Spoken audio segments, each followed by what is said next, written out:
Tout joyeux, bénissons le Seigneur, chantons et célébrons ses louanges. Shalom, shalom, bien-aimés dans le Seigneur, que la paix de Dieu soit avec vous. Nous vous souhaitons la bienvenue dans notre émission École du Sabbat. Nous avons ici à notre compagnie le pasteur Christian Esso et le pasteur Mengelouange. Nous allons donc demander à notre invité spécial de nous unir dans la prière avant de... Bien, nous prions, notre Dieu, notre Père, nous te rendons grâce de la possibilité que tu nous donnes de pouvoir étudier ta parole dans le cadre de cette émission École du Sabbat. Alors que nous allons commencer ce débat, que ton esprit soit sur nous, ainsi que sur les auditeurs qui vont écouter cette émission au nom de Jésus, notre Sauveur. Amen. Amen. Heureuse de vous retrouver dans notre émission École du Sabbat avec le thème général allusions, images et symboles. Tout au long de la semaine, nous avons étudié une leçon très capitale avec le titre « Ceux qui ont péri en jugement ». Alors je vais me diriger vers notre invité spécial pour qu'il nous apporte une certaine lumière par rapport à cette leçon en lui posant la question de savoir, pasteur, docteur, c'est déjà un privilège d'être parmi nous parce que certainement vous aurez beaucoup de choses à nous apprendre. Qu'est-ce qui caractérise le monde et l'attitude des hommes avant le déluge? Évidemment, donc, dans la Bible, la Bible nous présente une situation assez difficile. Le monde est caractérisé évidemment par des maux, des divers maux sur le plan social, avec des injustices, avec des déviances. Sur le plan spirituel, le monde est présenté comme un monde incrédule qui ne fait pas attention au message de Dieu, encore moins à sa volonté. Et le monde est jugé par Dieu lui-même. Hein? Il est jugé par Dieu lui-même parce que Dieu dit que le mal est allé grandissant et il a atteint même son comble. Et Dieu regrette. Hein, ce qui caractérise, la première grande caractéristique, c'est le regret même que Dieu présente de voir le monde dans cet état délétère. Un état où l'homme est complètement dépravé. Merci beaucoup, pasteur. Je ne sais pas si le pasteur Mengelouange également a quelque chose à dire à ce propos. Bien, à la suite du docteur, je ne peux que réaliser et constater, en disant même que c'est beaucoup plus près de nous-mêmes. Ce ne sont plus les méchancetés qui se par l'aile loin, les calamités nous trouvent dans nos familles, dans nos maisons, dans nos églises. Et c'est là où ça devient un peu plus... ça nous concerne. Nous vivons et subissons. Si nous ne sommes pas acteurs, nous en sommes ceux qui subissent. C'est pour cela peut-être que la leçon voudrait qu'on garde une lueur d'espoir. Alors, pasteur, j'aimerais savoir ce que c'est que le jugement. Qu'est-ce que le jugement? Eh bien, le jugement, déjà c'est l'action de juger, de porter un verdict. Et ici, il faut le comprendre, nous pouvons voir cela à l'image des tribunaux. Quelqu'un a été coupable de quelque chose et il a la sentence qu'il mérite. Dans la Bible, est-ce la même chose? Disons déjà que l'esprit est le même, que le coupable soit responsable de son acte et qu'il assume pleinement les conséquences de ses actes. Donc, en quelque sorte, si on doit parler du jugement, tous nous devrons être un jour responsables de nos actes, où nous en sommes même déjà. On est déjà peut-être responsable des actes que nous vivons. Merci beaucoup, pasteur Louange. Alors, pasteur docteur Christian Esso, qu'en pensez-vous du jugement biblique? Oui, je pense que le jugement revêt plusieurs aspects sur le plan biblique. Il faut déjà comprendre que il y a ce qu'on appelle 3 niveaux de jugement.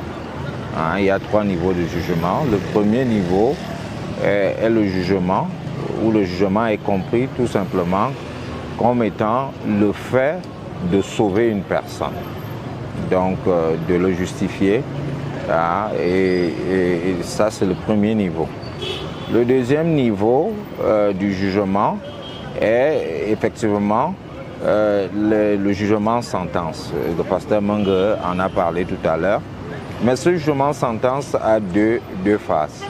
Il y a ce qu'on appelle généralement les conséquences immédiates ou la sanction immédiate pour les actes que nous posons, mais il y a aussi ce qu'on appelle le jugement eschatologique, c'est-à-dire que ce sera le jugement final, c'est-à-dire que la sentence finale qui est réservée aux individus qui finalement auront fait le choix de ne pas choisir la voie de la justification, la voie de la justice, la voie du salut que Dieu leur offre. Ok. Alors, pasteur, pourquoi est-il important pour un croyant de comprendre la notion du jugement et de savoir comment est-ce qu'il se déroule? C'est important parce que la Bible en fait mention. D'abord, la Bible dit qu'il est donné aux hommes de vivre, et puis après cela viendra le jugement. Donc le jugement est une réalité biblique, et le jugement a toujours été une réalité biblique. C'est d'ailleurs le cœur, c'est pourquoi au cœur des leçons de cette semaine, on nous montre les différents jugements que les hommes ont subis, que la terre a dû subir depuis le temps de la création des êtres humains. Et c'est pourquoi il est important de comprendre cette notion. Surtout de comprendre que dans l'idée de Dieu, le jugement a pour but premier, évidemment, la justification de l'homme pécheur, et de le sauver, évidemment, de la situation dans laquelle il se trouve. Et donc, ce côté du salut, ce côté de la justification ou salvateur du jugement, c'est ce côté-là qui, pour moi, à mon sens, est important que les gens comprennent. Nous avons un Dieu qui nous aime et un Dieu qui veut permettre que tout le monde parvienne à la justice. Et pour parvenir à cette justice, évidemment, Dieu nous propose évidemment de nous attacher à son Fils Jésus-Christ, parce qu'il est dit effectivement dans la Bible, dans Romains, qu'il n'y a aucune condamnation pour ceux qui sont en Christ. Pasteur Louange, dans la semaine, nous a montré 2 grands exemples de jugement. Nous avons le déluge et Sodome et Gomorrhe. Quelles leçons pouvons-nous en tirer? Quelles leçons pouvons-nous en tirer de ces 2 jugements?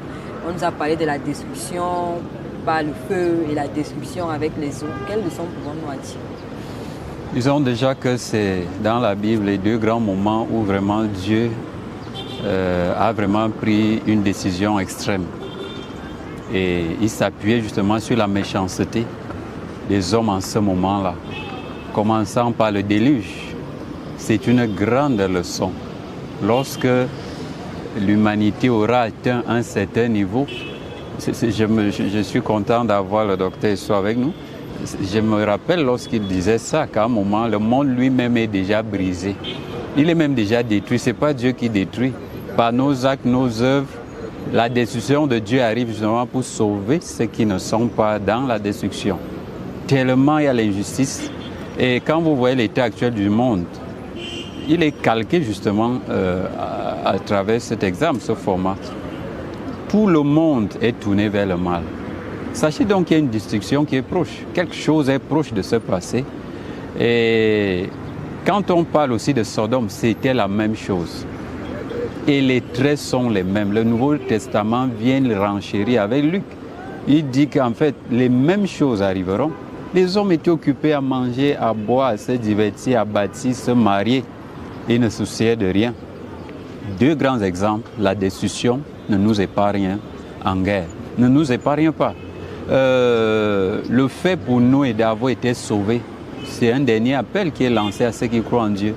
Préparez-vous, l'arche sera bientôt fermée. En ce qui concerne Noé, vous savez, là où Noé fait encore l'exception, c'est qu'il a investi dans la construction.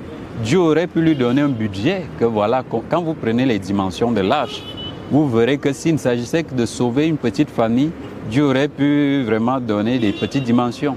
Mais c'était une structure gigantesque et Noé investissait lui-même dans la construction. Aucune planche, pas de clous, rien. Regardez là où les gens investissent aujourd'hui, dans des choses éphémères. Ils se mettent à construire, investir dans ce qui va passer. L'exemple nous est donc donné. Affectionnez-vous. Et chacun sait où il y a son cœur, son trésor. C'est le moment de mettre nos moyens, notre énergie à construire ce royaume qui est imminent. Et maintenant, pour ceux qui n'auront pas accepté, évidemment, la destruction va les toucher, même s'ils sont de quel nombre. Dieu n'aura pas pitié qu'ils sont des milliards, non. Ceux qui auront accepté seront sauvés. Ok, merci. Ok, pasteur, qu'est-ce que nous pouvons donc apprendre sur le caractère de Dieu à travers le jugement? Merci beaucoup. Nous pouvons apprendre une chose fondamentale chez Dieu, c'est que Dieu est saint. Donc le jugement révèle la sainteté de Dieu. Le jugement révèle aussi la justice de Dieu, parce que Dieu ne s'accommode pas de l'injustice. Et principalement aussi ce jugement dénote le grand amour de Dieu pour l'humanité. Donc le pasteur Louange l'a dit tout à l'heure, la Bible dit clairement que Dieu vit que les hommes s'adonnaient de plus en plus au mal, qu'ils étaient déjà détruits eux-mêmes, détruits. Donc le terme hébreu shakat veut dire qu'ils étaient corrompus. Le terme est utilisé corrompu, mais le terme shakat veut dire aussi détruit. Donc Dieu les shakat parce qu'ils sont déjà shakat en d'autres termes, et c'est parce qu'ils sont déjà détruits. Et c'est pour leur propre bien même, parce que vous imaginez quelqu'un qui à un moment donné n'est plus heureux pour lui-même et à qui on a donné toutes les opportunités pour accepter et qui s'obstine à ne pas vouloir la solution que Dieu lui propose. Et malgré tout l'amour que Dieu a déployé, cet amour, ce qui s'est manifesté à la croix, à travers évidemment la mort de Jésus-Christ, qui est d'ailleurs notre justification, et qui est aussi notre jugement, parce que c'est cette mort qui devient finalement l'élément principal du jugement. Donc, nous sommes soit ceux qui acceptons le Christ, sa justice, le juste accepter simplement le sacrifice que Dieu a fait pour nous et être sauvés. Je crois que Dieu ne demande pas grand-chose à une personne. Il nous demande que, comme on l'a vu dans les épisodes avec le serpent d'airain, de regarder juste à la croix pour obtenir gratuitement le salut qui nous offre, la justification que nous trouvons en Jésus-Christ. Et pour moi, c'est l'occasion de dire que, comme le pasteur Louange l'a dit, les temps que nous vivons, évidemment, la Bible les appelle comme les temps de la fin, c'est le moment pour nous de nous déterminer, c'est le moment pour nous d'investir dans le royaume de Dieu, car nous le savons, la Bible dit que ce qu'un homme aura sémé, c'est ce qu'il va moissonner. Donc le jugement ou l'ascension ou les récompenses ne seront qu'en fonction des semences que nous-mêmes nous faisons chaque jour. Donc l'occasion nous est donnée, et cette leçon nous donne aussi l'occasion de pouvoir revoir notre vie en tant que membre d'église, en tant que communauté et même en tant que citoyen, de revoir globalement notre vie pour savoir si nous nous tenons du côté de la justice. D'ailleurs, vous le savez très bien que dans ce jugement, nous avons un avantage particulier parce que celui qui est avocat dans le jugement, c'est encore Jésus-Christ. C'est lui qui est notre avocat. Il est en même temps le juge, l'avocat, et c'est en même temps pour nous un réconfort de savoir que, évidemment, celui qui est en Christ est une personne qui ne sera pas amenée en jugement, qui ne sera pas condamnée, mais qui est un candidat à la vie éternelle.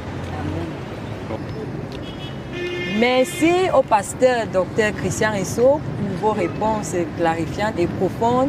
Merci au pasteur Mondo-Louange pour vos réponses clarifiantes et profondes. Merci au pasteur Mondo-Louange. Merci, chers téléspectateurs.